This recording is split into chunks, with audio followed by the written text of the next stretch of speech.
Asithathe lethuba sinibingelele kuzo zonke indawo la kufinyelela khona umbukiso bhanyabhanya. Igama lami uThozane nguSheikh wakangema, kanti ke sihlezi ke la kwishow yethu yokuqala ngqa ethi asibuye emasisweni, nala sifuna khona ukubheka ukuthi ke ngabe impilo yethu kusukela kudala mhlambe sisaphila sasiphila kanjani singabantu ukuze kuyofika mhlambe ekuthenini insizwa ikhule ukuze sikwazi ukhanda indoda ezoba responsible. Namhlanje ke ohlelweni angihambi ngedwa, ngihamba naye ke umntwana uThulani wakaZulu, esizoke sithathe ithuba sethi sibheka nje ukuthi mhlambe ungubani, ukhulelephi, wafundaphi, sibheke futhi naneziqu zakhe size siyofika ekuthenini njengamanje iluphi ke mhlambe ke uhlelo noma ke umsebenzi awenzayo. Siphinde sibuke futhi ke ne-role ayidlalayo eNdlunkulu kaZulu. Makeba, asithathe lethuba sikubingelele, sikwamukele ohlelweni. Ngikubingelele Madlovu. Ngibingelele nabo bonke nje okungenzeka ukuthi bayasilalele. Yebo Makeba. Cha, namhlanje ohlelweni sizokhuluma nje ukuthi ake sizame ukufundisa abantu nokubakhumbuza ngempilo yesintu nanokuthi singobani thina sivelaphi. Siphinde futhi sigqugqumezele ekuthenini sikhande izinsizwa ezizokhula zibe amadoda kusasa. So siyafisa ukuthi mhlambe uthathe lelithuba ukuchazisela nje umuntu ongazi ukuthi ubani umntwana uThulani waseYibindini. Ngiyabonga. Igama lami lika baba sekwathiwa nguThulani nje, mina nguThula Sizwe. Umthetho wami nje igama engathiwa lona ngikhula uThula Sizwe. Ngizalwa umntwana uGqikazi uEvios owayeziwa ngokuthi yiBheshu. Umntwana kaGqikazi uzalwa inkosi uSolomon uMaphumzana, emzala ke entombini yakwaCele ugogo wami uNdlunkulu uBadulile okaSintwangu waseShowe. Ngizalwa ke umntwana uGqikazi njengoba sengishilo, kanye ke nentombi yakwaXulu. Umama ke igama lakhe kuthiwa uSihle, elesilungu kuthiwa uLekhina, owaseDumbe lapha oPhuzane.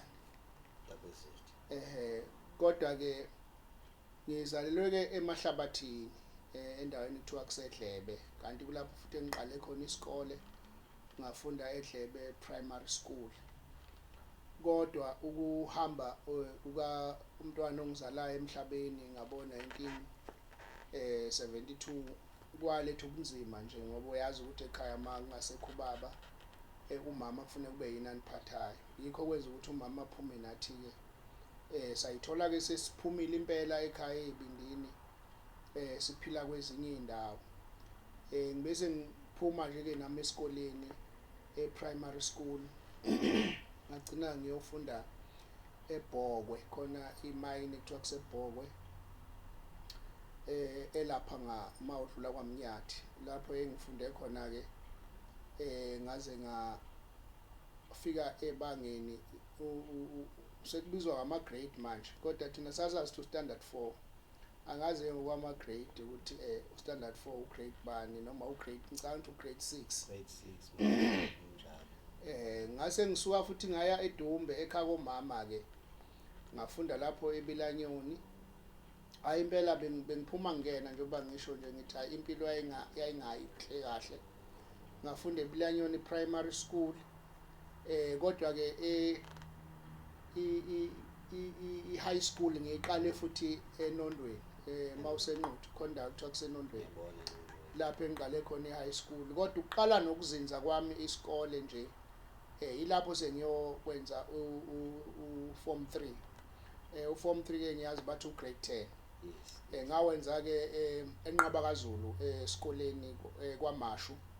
Ngicabanga ukuthi ngo-1984 yavulwa ngathi iNqaba kaZulu High School. Ngathi yayiseyisecondary ke i-junior secondary igcina futhi ngoba kwafuneka ukuthi umuntu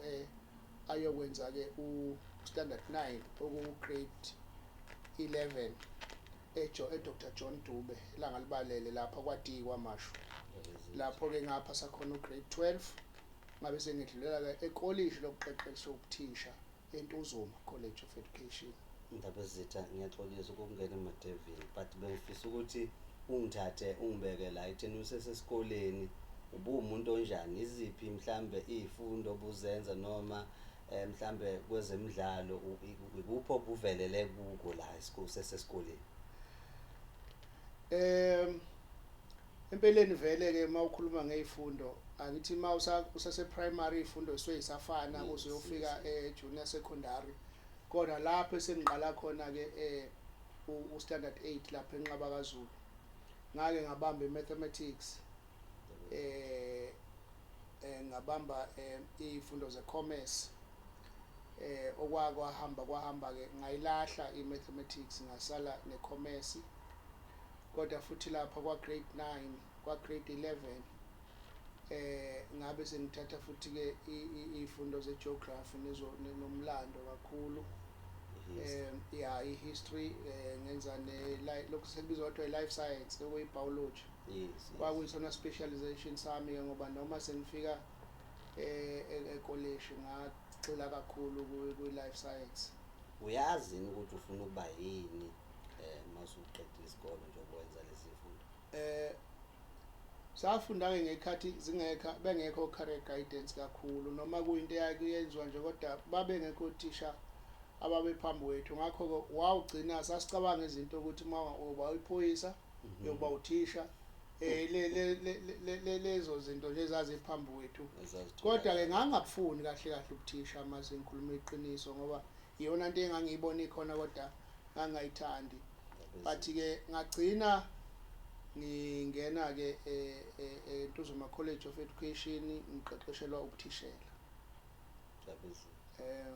Ngaba uthisha ngibuya futhi senguthisha ogcwele ngazosebenza futhi khona lapha eNondweni esikoleni kuthiwa iLangazela la ngiqale khona ngase ngisuka ke sengiya eNkandla ukusuka kwami ngiqale eNkandla nje ngo1990 ngihlale kakhulu eNkandla bengumuntu ke njoba ngisho ngithi bengifundisa izifundo ze-science life science biology ngifundisa nesingisi abafundi abaningi abadlula kimi bayazi ukuthi cha ulimi lwesingisi ngangilufundisa impela na ibiology hayi ngangifundisa impela kwakusathiwa ibiology sekwabizwa ke ngo life science. Kodwa ke emidlalweni ake ngisho nje angiphiwanga kahle ukudlala ngiyazi into edumile emakhulu umdlalo abantu bacabanga ibhola ngifuna ukuthola hayi ibhola la ngikhipha inkani impela ngikwazanga ukudlala ibhola kodwa ngakhulela endaweni elandlalwa kakhulu ibhola njengakonondweni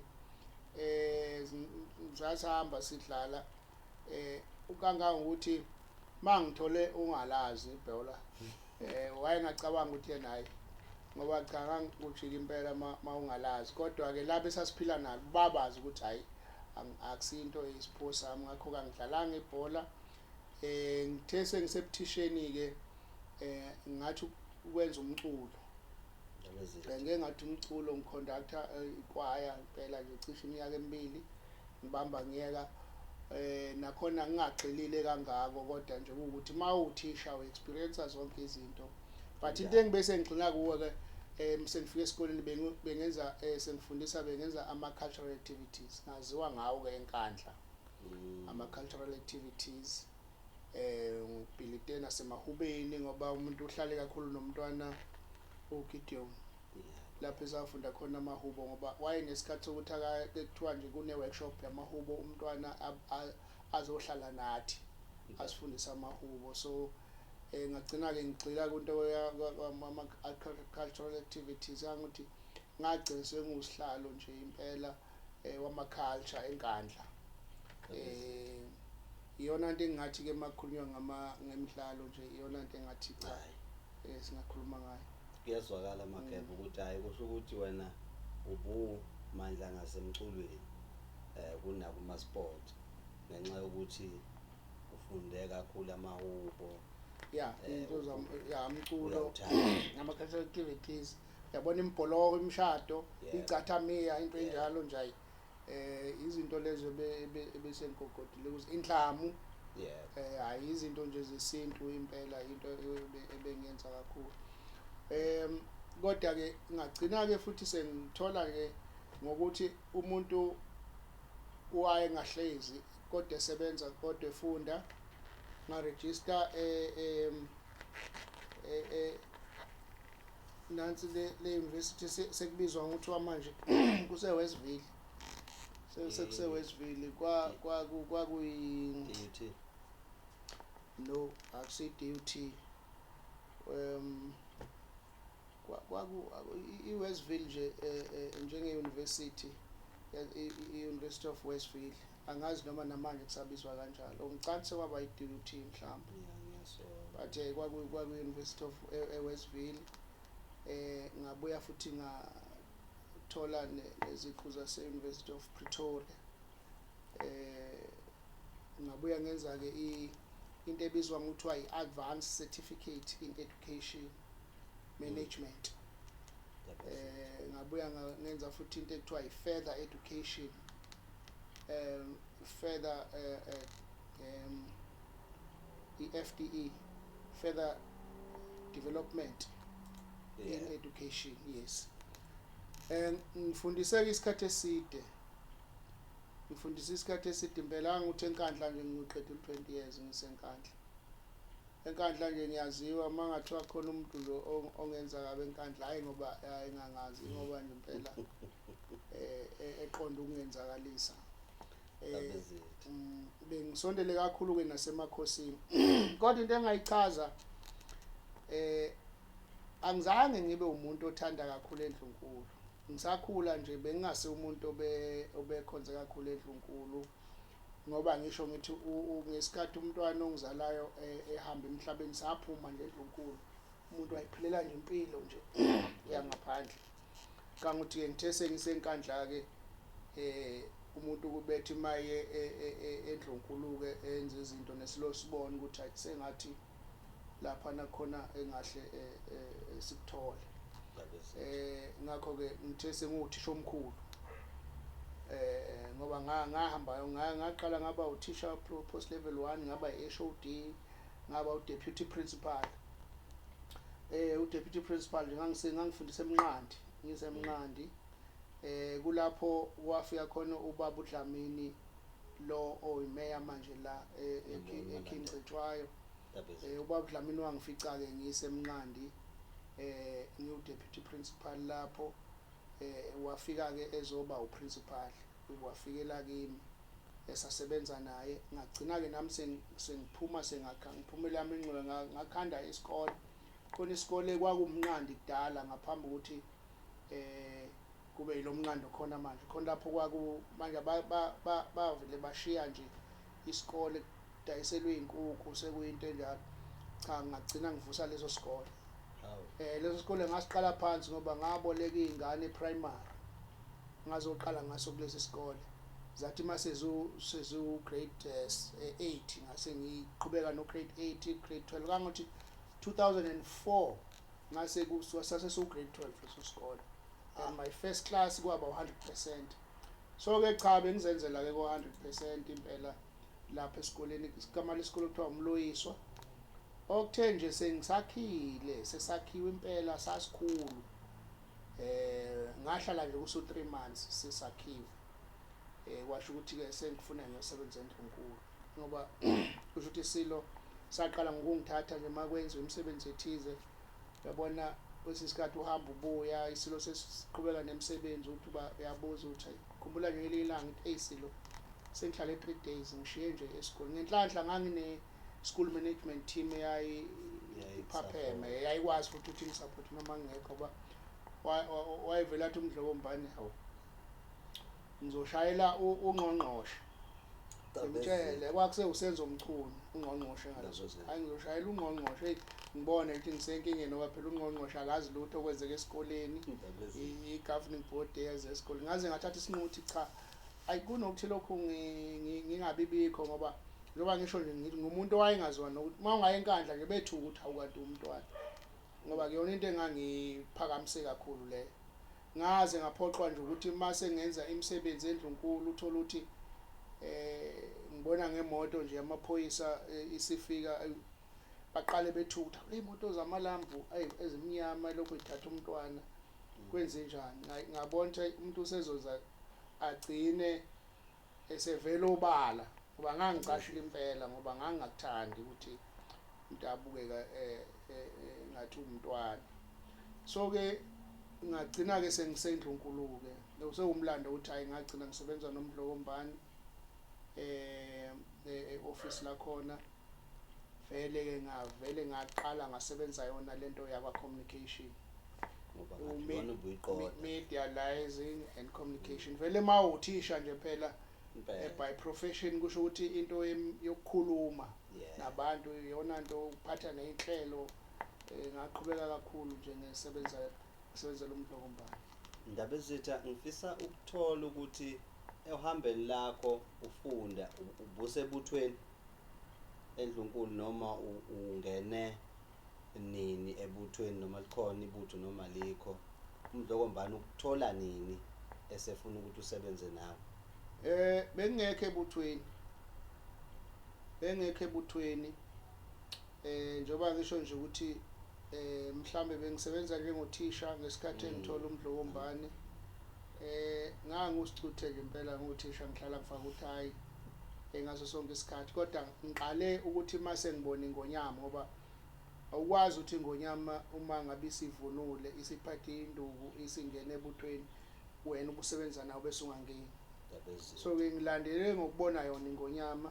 kangokuthi nothando lwemvunulo nje lwafika ngoba ngibona yona ingonyama zinike into engayifunda engonyameni nanokuthi nemfuyo kwesinye isikhathi ngoba ngangisebenza e-office lesilo thothi nakhona ngisagqoka uthayi uzothiwa ingonyama iyakubiza mhlawumbe uyithola ukuthi sekanjeni yeinkomo mayisibamba inkomo ingonyama noma ufaka uthayi nawe ufina uthayi yobamba inkomo so umuntu agcine developer nothando ke lokuthi ayi imfuyo nakho into ayifunda kuyo ingonyama le ngicabanga ukuthi ilokho ebuthweni ke njoba sengishilo ngithola angiqale nje ukungena sengena noMdlokombane washo ukuthi mawungena umntwana vele nebutho liyakuhlonipha lidedela isikhala mawufika bese kube ngazi ukuthi mhlambe umuntu ohlaba naye ebuthweni kade hayi ukuhlonipheka ngoba uwumntwana. Iqiniso lihle impela Mageba abantwana nebutho bakunikeza ukuhlonipha okukhulu ngoba mangabe kuthiwa nje uhlelo luphethwe wena kuloko engisakubonile ngihamba nami ngilandela ngiyabona ukuthi hayi amava impela khona ekuthenini ukwazi ukuqondisa uhlelo kodwa sengitholile ukuthi kusukaphi ngoba nayo imfundo kusho ukuthi ibalekile kukwazini ukuthi icacade umuntu ukuthi aqhubeke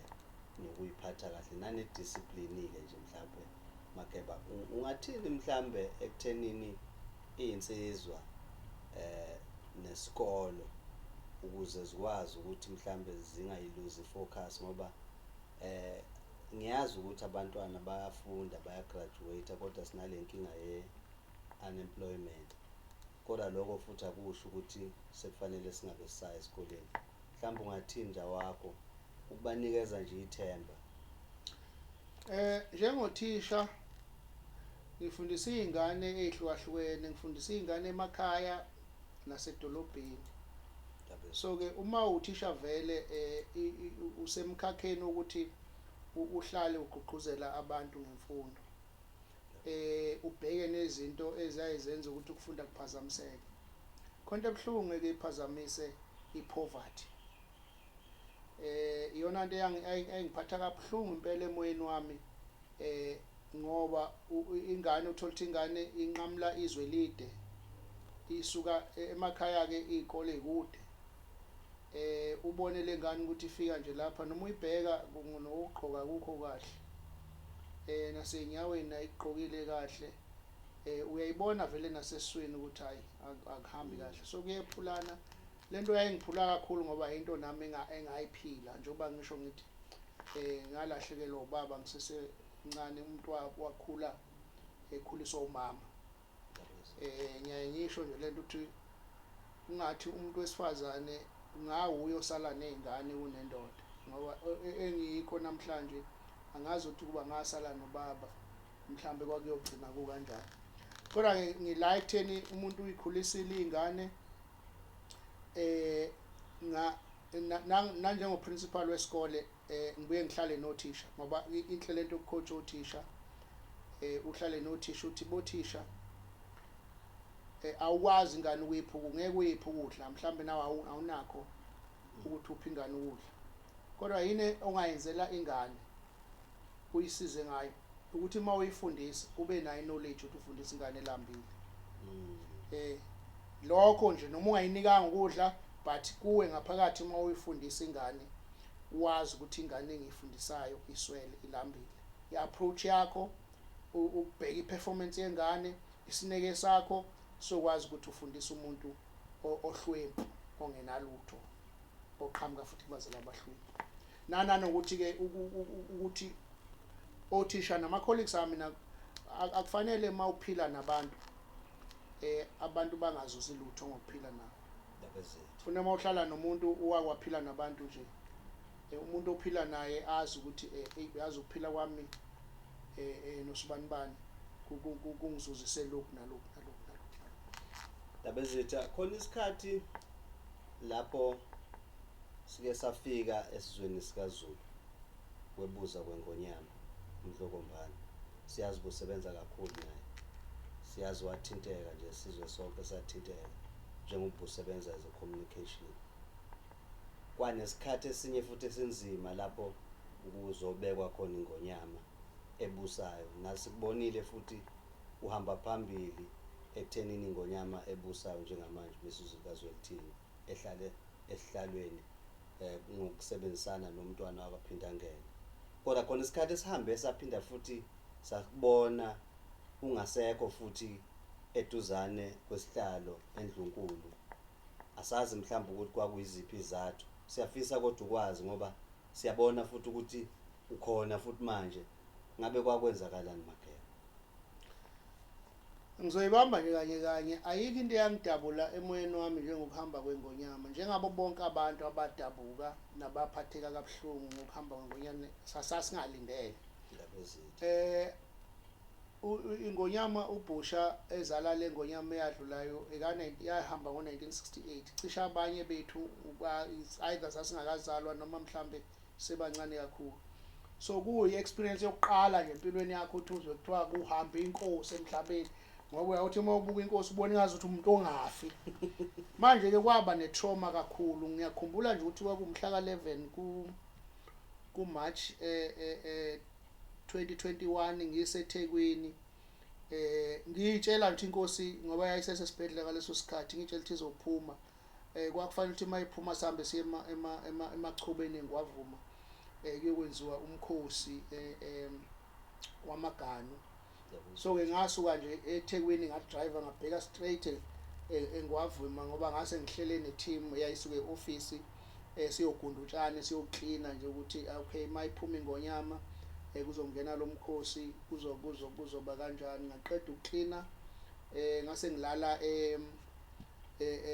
eTiger Lodge lapha eJozini ngizovuka ke ngidlulele ekhaya ekseni kodwa nje ayikho into yangidabuka ukuthi ngomhla ka12 isikhathi kwaku 5:30 ekseni ngishayelwa umntwana okwaphinda ngene ngithi mina awu ngalesi sikhathi umntwana kwenze njani ngafunda kwezami mangibamba ucingo engitshela ukuthi awu ilanga selishonile ngabona ukuthi umntwana naye ushaya nje ngoba khona leso sibibithwana ukuthi uzosikhiphela kubani hayi wathi umntwana mayikhuluma saqhumisa isililo sonke sakhala sobabili nomntwana ayisakhala kwamanzi phone ngabeka ucingo ngase ngishayela ngiyaqhumula ukuthi ngabe sengishayela inkosi yakwaChiliza yayise Cape Town ngibikela ngalokho bese ngisho ukuthi nje kwaba umuncu esingazo singathini but ke sekudlule manje kwa yonke into ihamba idlule but ngifuna ukuza lapha ke kutheni emva kuba ibekiwe iNgonyama isibekiwe emhlabathini kwafuneka manje kube khona ke ukuthi phela isihlalo sikaZulu asikwazi ukuhlala singenalutho kunjalo ngomthetho abadala abashoyo yayithi bekwa nje ngonyama emhlabathini ifihlwa nje kube kuvuka enye ngaso leso sikhathi futhi nembango ibuye iqale lapho sabona ke nalapho ukuthi imbango yafuna ukuqala imbango kodwa ke yathi ukudileya ngoba kwafuna ukuthi kufundwe iwili kwathiwa ethu uJudge Ngwenya kunewili ayisalelela lokho ke angizange ngibe ingxenye ke yewili kodwa sezwe ukuthi hayi isilo sabe sesibhala umntana enkosi Mantombi naye ke ngeshwa ngazange ngibe isikhathi eside wahamba emhlabeni engeke ngithi enhlizweni yami ayikho into ebuhlungu njengezingane abantu abenkosi laba bawakhangela okwabehlela ngoba ukulahlekelwa ubaba kungakapheli nenyanga futhi bese kuphinde kuhamba umama futhi kuthi khona lapho futhi bese kuqala imbango futhi abasasithola isikhathi sokududuzwa nekusokukhalelwa unina noyise sebeyagijinyiswa sebegijima ezingalweni njengaye Ngonyama nje ngiyathi mase ngibheka kahle nami ukuthi ayizange ngithole ukuphumula ngoba kwathi makufuneka ithele ihlale esihlalweni kwafuneka ukuthi igijime asikho isikhathi sokuphola ngaleso sikhathi ke iningi izinto ezingaxova umqondo igcine nayo isiyenza izinto engayiqondi kahle kanti ukulimala ayiyona yodwa nazo zonke ezinye izingane zakwabo ngoba akwaba ubuhlungu lobuhlungu uyabona ngoba ngokuhamba kwesikhathi buyasise buyayiveza lobo buhlungu sekuvela ngenye indlela kuvela kabuhlungu ke ngoba sekunesikhathi ahamba umdlovumbane sekunesikhathi nendlovukazi yahamba manje mawuse ubona ngathi khona ibehavior mhlambe engeyinhle kahle mhlambe khona kusisilo nakuze izingane zakwabo kuvela manje sebengabukeka njengabantu engathi benze okungalungile ngathi akekho umuntu osazocabanga ukuthi ubuhlungu okade bubaphethe sonke lesi sikhathi mase kufuneka kuphele kufuneka kuzoba neexplosion kuzoba khona ukuxabana kuzoba khona ukulwa kuzoba khona ukuthukana kuzoba khona into ya ngoba ngeke kuhlale kunje ngoba umuntu angahleka nje umuntu kanti inhliziyo masiphuma lento akasakwazi ukuyicontrola futhi naye kwayena akasayiqondi ukuthi ingabe kwenzekalani ngami yabo kanti ukuphuma kwalento leso ke kwaba naleso sikhathi esinzima kakhulu ngicabanga ukuthi into eyababhlungu ukuthi lesi sikhathi ke sekukhona khona endlini sebethi ke ayingabekwe Ngonyama ngoba phela emva kokuhamba kukanina yekhombe yona iNgonyama ekhona Ngonyama isizulukazi olithini kwakhona abakuphikisayo lokho kakhulukazi kwababa kwabo eswini nabo kukhona babe ngakuboni kahle kodwa ke ngathi nje mhlambe kuba khona umntwana okaphinda angene njengomuntu omdala kwenza ukuthi nami ngibambelele ngoba ngifuna ukutshela ukuthi why ngisondelane kakhulu nomntwana okaphinda angene ngesikhathi ngifika lapha eNdlunkulu ekona iqiniso laziwayo nje ukuthi kwakungekho ukuzwana kahle kwesinye isikhathi phakathi kwamntwana okaphinda angene nesilo kwangena nepolitiki uyabona so kwaze kwaba khona ukukhohlakala nje ukuthi ubani eNdlunkulu wathatheka njengepolitiki ngoba kwaqhamukela enye iqembu langena ngapha kusho ukuthi naye waseba ngapha but ukufika kwami eNdlunkulu ngamthatha njengobaba okufanele thabe khona ngathi makukhona imicimbi ekhona eNdlunkulu ngangibheka ukuthi umntwana akasamenywa yabona bese ngiya esilweni ngithi Ngonyama uma kuthiwa khona uyihlo osekhona njengoba abantwana bonke sebengasekho ekhona eyomzawabo uyihlo ufather figure kuwe ngakho ke mawuzokwenza imisebenzi emikhulu engaka ungamthinti izongabi naso isithunzi yabona bese ke mhlambi isiloke sithi hamba umbikele ngibone nje kusho kwazi ukuthi ayisiyangidela nje yabona kanti ngaleso sikhathi umcimbi ususeduze sengizofika kumntwana umntwana athawu umntanami kodwa uyazi ukuthi noma ngiphethe inkatha noma ngisebenza kuhulumeni kodwa ipriority yami eNdlunkulu mawusungifikela namhlanje ngolwesithathu umcimbi usungomgqibelo uthi ngenze njani ngibona umntwana ukuthi ubhlungu kodwa ke kusho ukuthi nami ngithunyiwe ngishiye lonto ngiyombona ngomgqibelo umntwana ngibona ukuthi useyeke yonke into weza lapha lento ngaze ngagcina sengithi ngoba bengiphatha iRoyal Calendar nezinto ezinye zeNgonyama bengizazi ngigcine sengimhlebela umntwana indaba ezitha kunomcimbi kunento ethile ezokwenzeka ngesikhathi esithile kodwa ngakathunywa ngiyothi mase ngithunywa ke bese ngutshela manje ke vele ke umntwana akayidiarizeke leyo nto okuyazi kusisikhathi kothi ngeze kusele insuku mhlawumbe ezu4 izingonyama usumbikela uyihlo bayethe sengihamba ke uyabona ke sengizothi mangifika nje kwaphinda ngene sesiyahleka ngoba sengizothi sengithunyiwe ke manje kodwa ngiyazi ukuthi kade ayidiarize so ke leyo nto yenza ukuthi umntwana ngendlela ayithanda ngayo ubukhosi waba comfortable ukuthi ngiwumuntu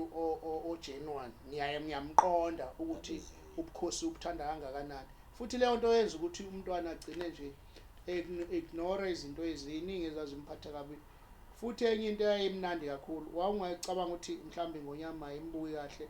kodwa mayisefikile umntwana wawungeke usho ukuthi khona into okwewayizwa ngoba isilo sasikwazi ukumukela kahle babephila nje lempilo yokuthi nawe uzuthi hayi ngathi iphutha leli uyabona manje ngikho ngasibona ukuthi abantu babebona isilo mhlambe sikhuluma ngendlela sikhuluma ngayo bese nabo becabanga sengathi kuzoba njalo nakumntwana sengisho ukuthi ileyo nto eyenza ukuthi mhlambe sibe nokuhlala nomntwana kangakuthi noma sekufika ke ekutheni kubekwe inkosi esihlalweni umntwana wayebambelele kimi ngoba babe phela bambiza ukuthi ungwakabuthelisi ungwakabuthelisi uyabona kumphathe kabi ngoba wayezazi ukuthi uyazana kodwa at least makubizwa abantwana ngikhona mina njobazi ukuthi phela ngizalwa umza wakhe ozalwa inkosi Solomon wayekwazi ukuthi maye ebambelele kimi vese indlunkulu nayo so ke sasebenza kanjalo ke kodwa into engicabanga ukuthi ngayibamba ngedwa na umntwana engekho ke le ngicabanga ukuthi is very important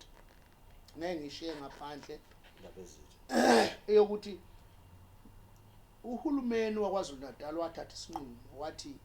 imkhosi ngeke usayixhasa ngoba kuyaliwe endlunkulu awukwazi ukuthi ungangenelela yabona so ke leyo nto oyenza ukuthi ngathi mangingedwa ngangisebenza office lesilo ngathi nayi mangathi imkhosi ayengenziwa kusho ukuthi le nkosi esesithe thina siyayibeka iyasuswa manje kubantu ngoba imkhosi izoyenza ukuthi isondele kubantu isinqumo engasithathele so ngase ngithi mina no angeke kube khona umkhosi ongenza ukwenziwa ngaqala lapho nje ukwenza imkhosi ngenhlanhla omasipala nganginobudlelwane nomasipala namakhosi nganginobudlelwane nawo ngoba ngaqala ngomkhosi waseNgwavuma athinta amakhosi ngawathetha amakhosi lento ingeyini yini kwena enacela kumdlokombani so ke wenze umkhosi waseNgwavuma ngiyakhumbula nje ukuthi kwakukhona ukuthi awu niyabhiyoza senenza ngayo 2021 nje inkosi ihambile nje yabona kanti ke nganginalokho ukuthi silo ngasizwa sisho ukuthi imkhosi akuyona ukubhiyoza imkhosi kahle kahle iwumkhuleko ngamlala lapho nje ingakho nje ke umkhosi omhlanga oqala ngizokhumbula ukuthi ngavele ngakhanda into ka37 years journey of 37 years isilo nomdlokombane baqala umkhosi omhlanga ngo2004 kwaba i-commemoration kodwa futhi kwaba umkhosi omhlanga kodwa kwaba khona amakhandlela awu37 engawalayitha ngoba khona amabili engathi libele umdlokombane lingathi limele umntana enkosi siseNgwavuma kwaba mungu kwaba usizana kodwa wabona ukuthi ngenza ukuthi lento ibe khona ngasenyokweni ngenza kanjalo so ke ngayenza yonke imikhosi ngaze ngayofika naseSandlwane lokhumbula isikhathi seSandlwane vele kwakhona necala elalivimba nje ekangukuthi inkosi ngayolanga sathi ayivuke ekseni ngo9 ikhani kothi kushaya kuphuma isinqumo senkantolo ibisikhulumile ngoba kwakuthiwa cha ingakhulume ngenhlanhla ke icala ke lachithwa lelo cala so ke ileyo nto ke eyenza ukuthi uma ngabe esibuya inkosi manje na isihlonishwa ngiyakhumbula ukuthi kwakusaphethe usihlezika la hayi bakubeka ngesobala ukuthi abangifune office futhi ke nama ngibasolanga ngoba kusho ukuthi ukwenza kwami imkhosi le sebethe bona ayingenziwa abazoxhasa kwaba ngazuthi ukubabukela phansi ngoba ngikhumbula ukuthi nase office nje ngangiphuma ngedwa bonke abase office babethi instruction kahulumeni ithe asenze lutho so ke nami ngase mina ngaqhubeka mina manje mina ngiba ngiqosha amabengiqosha but ngifuna ukuthi lesi sihlalo sime. So ke mase kubuywa ke ngabonala njengomuntu ongahloniphanga noma babengavezi obala kodwa ngabona izenzo zabo kwafakwa nase office abantu abathile okufanele ukuthi ngireporte kubo bengawazi umsebenzi kodwa manje kufanele ukuthi bangiphathe ngireporte kubo ngabona nje ukuthi hayi indlela lena nami ukuthi hayi angisathandeki la kodwa into yababhlungu kakhulu kwathi ma uhulumeni enza lezo zinto bebamba imihlangano ngasese bengikhiphela ngaphandle kwangiphatha kabi azange ngifuna uqhambanga isilo azange singisupport so into yayimnandi ngomdlokombane kwakukuthi makwenzeka izinto ngathi ngiyogijima ngicashe ngaye angivikele manje angizange ngithole uvikeleka kodwa ngeke ngisblame isilo ukuthi sazi ngangivikela oba naso babe siyoca besishaya ngapha nangapha kakhulukazi abakwaboka babengaboni ngesolinye naso so ngagcina ngingavikelekanga ngabona ukuthi uhulumeni manje uyangishaya nasekhaya angivikelekile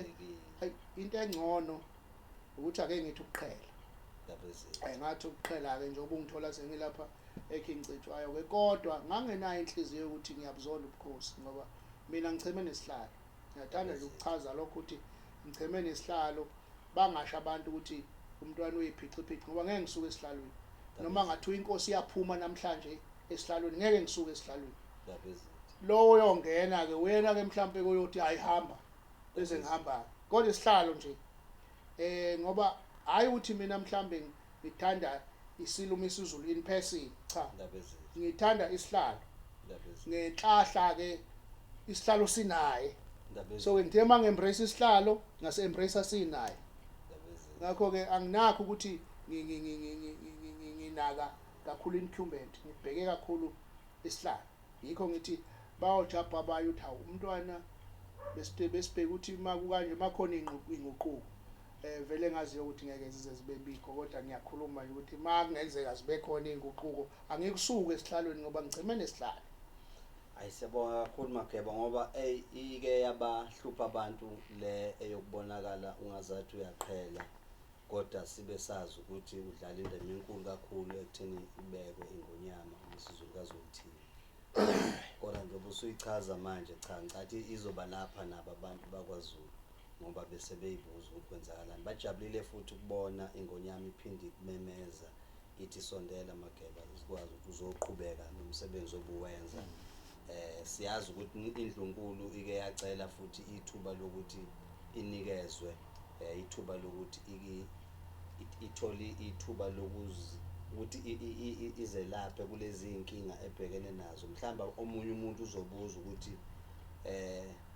iseku how far kuhamba kanjani iprogress yokuthi mhlambe abe bekade bengazwani siye sabona kuba nezinkinga ezenzekile wathatha ithuba lokuthi uhambe uyohlala nabantwana bakakhangela ukuzama ukubuyisa uzinzo nasemcela ukuthi ayisiyacela njengendlunkulu ke sinikezwe ithuba lokuthi abantwana bengonyama njengoba bahanjelwa umdlokombane bahanjelwa umntana inkosi ke bathola ithuba lokuthi nje bahile yabona Madlovu nami ngiyazi lento ngoba ukuqoqwa kwabantwana ngingomunye wabantwana obenza abantwana ubumbano kangangokuthi sihlanganise omkankosi bonke sihlanganisa nabantwana bonke bendlu kaBhusha sizama ukuthi sikhulumisane ukuthi ake kubonekale indlela yaphambili ngathi yini ngithi angiqondi lento sithema sesihlezi nabantwana sisazama nje ukuthi cha ake siphume ebukhosini nala ehlalweni ake siconcentrate kwindlonkulu yilesi sikhathi ingonyama engibize ngaso mina ngayoba uspokesperson abuzange kube mnandi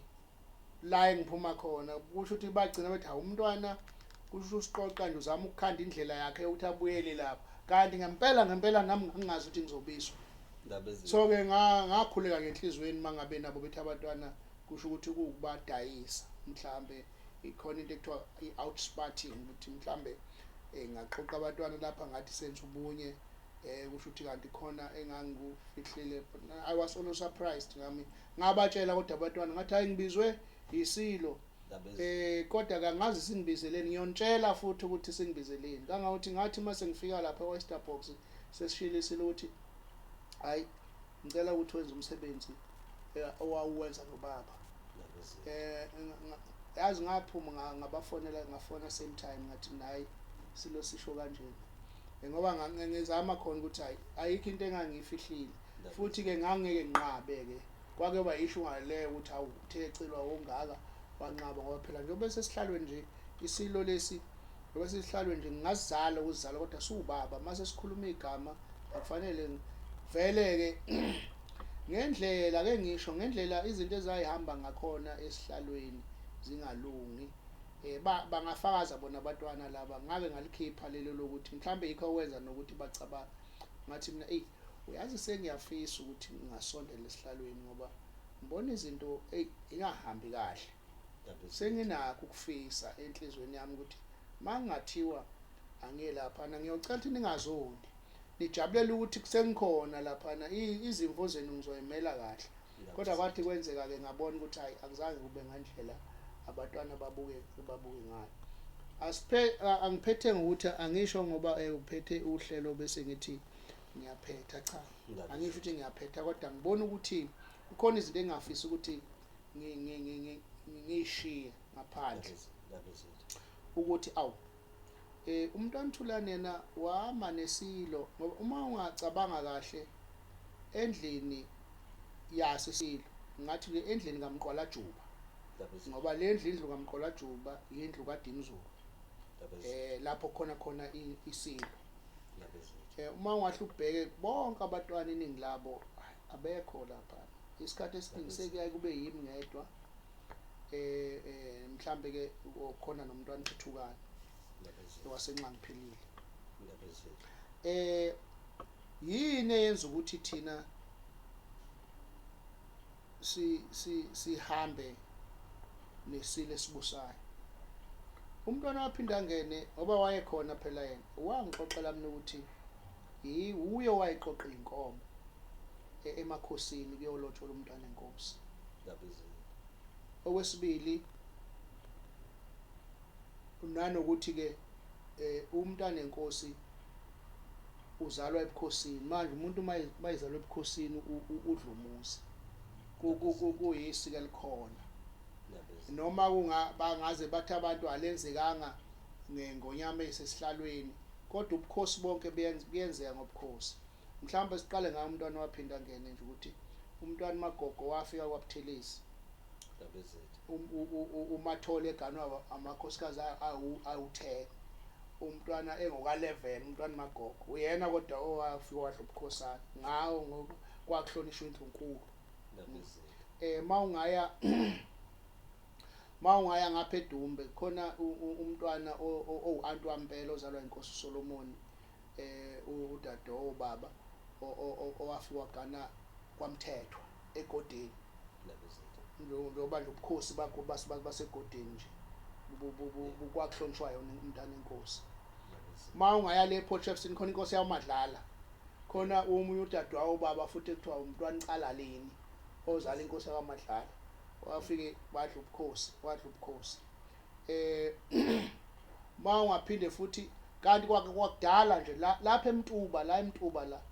umuzi wenkosi uDinizulu umuzi wenkosi ucetshwa ngoba inkosazana yenkosi uMpande bani uNtikili into enjalo yentikili okuyena wagana awusomazo kodwa kusomkhele noMtubatuba ubukhosi bakwaMkhwanazi ingoba kukhona wasendlunkulu wagana khona ngabala ngiqede emaHahabeni lapha kukhona umntwana Nomusa owahamba wayogana lapha esizwe samaHahabe kwakhona inkosi ephumayo khona kwahlatshwayo enondweni lapha enondweni inkosi yahlatshwayo kukhona umntwana owagana inkosi owagana umgezeni umntwana wakahlatshwayo wathatha ubukhosi kwaDlamini ngabala ngithini so ikhona lento ukuthi ma umntwana enkosi egane lapho ufika adla umuzi lapha ke kubantwana laba bendlu kaBhusha ngoba angifuni ukubeka qace bathi oNdlunkulu bonke bayafana bayalingana. Ngakho ke noma imuphi uNdlunkulu angayizala inkosi. Yikho nje ke bebefuna nabethuba lokuthi bahlale phansi bayi-identify inkosi. Angikubeke nje ucaca ukuthi abantwana laba ilungelo labo vele baqinisile ngoba phela bangabane wabo benkonyama. Kungokwabo ukuthi bahlale phansi baxoxe ngozoba sesihlalweni. Iyodwa inkinga abasalibhekile lesiko lokuthi kufanele umuntu alotsholwe isizwe, kufanele umuntu aganwe makukhona olotsholwe isizwe noganwe ebukhosini. Leyo nto imenza ukuthi noma bese behlala phansi be-identify babheke ngakuye lo muntu ngoba naye inkosi ikhethwa uyise. Naye uyise ubuka umkakhe ukuthi uzalwapi, ubuka nokuthi ulotsholwe isizwe. Lawo masiko awukwazi ukuhlukana nawo uma ngabe wenza izinto. Manje ke abantwana bona bavele babona ukuthi oNdlunkulu bayalingana. Ake ngithi njengoba bewukhalo lwenkosi bona bezalwa inkosi. Nathi sizalwa ebukhosini kodwa sizalwa umntwana njengami nje ngizalwa umntwana. Angizalwa inkosi. Kodwa istatus sabo singaphezulu kwesami ngoba bazalwa inkosi. Kufanele khona izinto ezingama privileges akufanele bayi-enjoy ngesigaba sobukhosi. Yabo.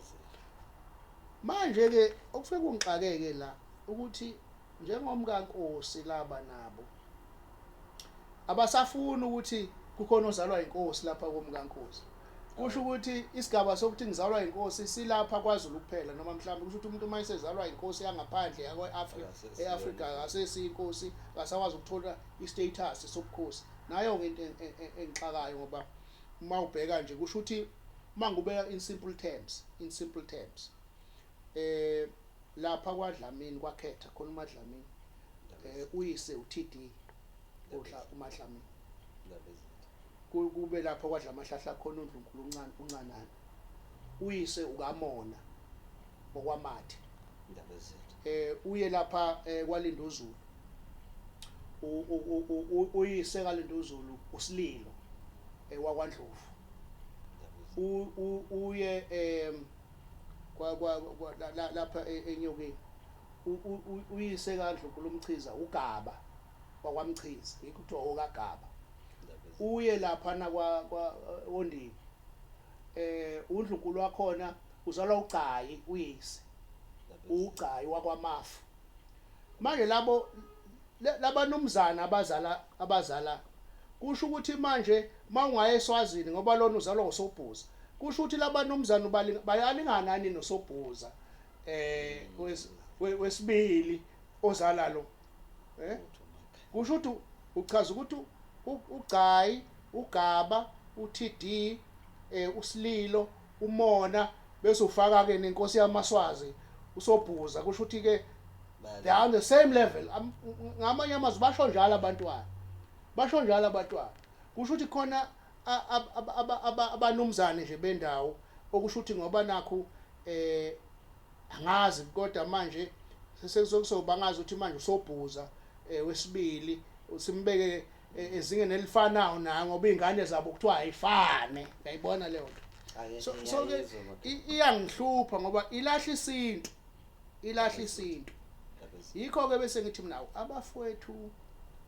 khona ilungelo labo impela ngifuna uqamba amanga makuthiwa kuyokhethwa nje mabathi abaconsultiwe nje ilungelo labo. Kodwa manje kanjani mabezothi bayalingana labantu kufike kukhethwe kubo. Yabona aba-avoid ukuthi law uvele befanele. Bese ke finally ukuthi ke uma beza sekonakele ke bezolamula njengobaba nabo bese kukhona owabo abamgodlileyo abantwana. Yabona ulamula kanjani uphetho wakho na ngoba kufanele ngabe nje bona bathi izingane zenkosi ayibuye zonke la akho ngane esesithe inkosi asikaxoxi iqalwe on a flat surface. Manje hayi abantwana sekukhona naye yabo ilezo ke ibuye zisixake kodwa ke umuntu ngoba kuyaye kube uhluthi ukhuluma abantu bazi ukuthi yini le yini le ohluke ngayo wena nje ubuze ehlukanisa nabo bathi ke ngavala ngokuthi egcineni siyafisa ukuthi iNdlunkulu igcine ngokuhlangana ngoba i-unity ibalekile ndabezi futhi izokwenzeka i-unity ngoba mungabheke ndonda kusuka lapho kwafa khona abantwana abankosi babulalana fanele ngabasibhekani ndabezi fanele abasibhekani kodwa babuyile abantwana babo uhamba nje umdlokombane ngase ngeke ngathola labantwana abeyiqoza ababelwa lapha ngakumbuyazi bezama ukubuya ngikhuluma ukuthi kufanele babuye ngoba i-unity ibalekile but ke namhlanje ke sekuliwa ngazi inkantolo ngake ngabona nje makuhlangenwe lapha nakuhleziwe enkantolo athi yazi bakuthiwa kusedala ngabe abanye baphesha umfula bayiba ngapha kuphathelweni ikhali kuyabulawayo inkantolo ke zizoyi futhi ke into engayibona amajaji awu5 kusho ukuthi isinqumo ayosithatha amajaji sesibona ukuthi siphusile isona ke isinqumo siyobona ukuthi kufanele sibahlanganise abantwana kodwa ake sithi ke abantwana nami ngoba ngisupporta inkosi uMisuzulu isinqumo singivuni siyangilahla kodwa ngisenakho ukuthi hayi ngisangahamba isekhona i-constitutional court yabona lapho ukuthi mase kufikwe khona ke kube yokugcina nabo futhi masingabalahla isekhona i-constitutional court kusho ngamanye amazwi nje impi ibheke phambili kodwa siya lapha ekutheni sigcine sibumbene simunye that's dream of everyone. Ndabezitha siyathokoza kakhulu ngesikhathi sakho siyazi ukuthi sesiya ngasephetheni uwodwa umbuzo osele ebesifisa ukuthi njengesizwe ke sithole ukwazi ukuthi uhamba kanjani sibonile ingonyama ibiza amakhosi esibayeni emashobeni esigodlweni esisha ikwethulwa nehhovisi lengonyama eliprivate siyafisa ukwazi ukuthi ukusebenza phakathi kwamahhovisi omabili sinjani isimo yabona nje obukhuluma nje kubizwe sibayeni ngangakafiki ndabezitha mhlambe angeke ngikukhulume konke mhlambe ake ngishela ngoba ngigcine ngikhuluma angiqedele lapha kulezi zembango ngoba kukhona phela nokuthi umntwana uSimakade ndabezitha angifuni ngathi ngushile lokho nalokho ukuthi uwafaka esiswini sendlovukazi ndabezitha angifuni ukungena kakhulu ngoba sometimes izinto zendlu ndabezitha mhlambe why ngima nanono inkosi uMisuzulu nanaphezulu kwakhe umntwana uSimakade ukuthi phela umama wakhe lona wafaka esiswini sakhe ndabezitha uye phela bekufuneka ukuthi amkhethe abe inkosi kodwa manje wamshiya efakiwe esiswini wayokhetha uMisuzulu manje ke ungathi ke wena umuntu oexperience le okuthiwa kufakwe esiswini sakhe uma yena engakholelwa ekutheni lokho kusesiswini sami ngikwenza inkosi ekhomba omunye wena kuzosala kanjani kulowo muntu ngabe futhi nalokho kube clarify kodwa ke ake ngiye lapha ekutheni amahhovisi angazanga ukuthi enzeka kanjani but ke njengoba sengifile ngibona ukuthi kune private office asizile ke ngokuzobulala sizokwakha sinomntwana uZoseph obasikhethiwe nje sesihlalile nalabo esibaficile esiyi-private office now abayi-private office sabuka ukuthi yini inhloso zabo bafuna ukwenzani sizama-ke manje ukuthi kube khona i-alignment ukuthi sisebenzisana njalo enye into engayoba inkinga kwi-private office ukuthi mhlambe kuzoba khona ukushayisana nohulumeni ngoba ma u-private nohulumeni zingafani ngenhlahla-ke umsebenzi wami mina into ebengiyenza kakhulu uku-aligna ukuforja izinto zobukhosi nezinto zikahulumeni ama-policies ngingafuni ukuthi kulimale ubukhosi ngenxa yokuthi kunama-policies mhlambe acije kakhulu alimaza uhulumeni kufanele sibheke lapho ukuthi nohulumeni ipolicy yakhe ingabe bisilibaza ubukhosi kufanele sibuke lapho ukuthi how do we reach i-compromise ukuthi kusetshenziswane ngakho ke I'm going to apply the same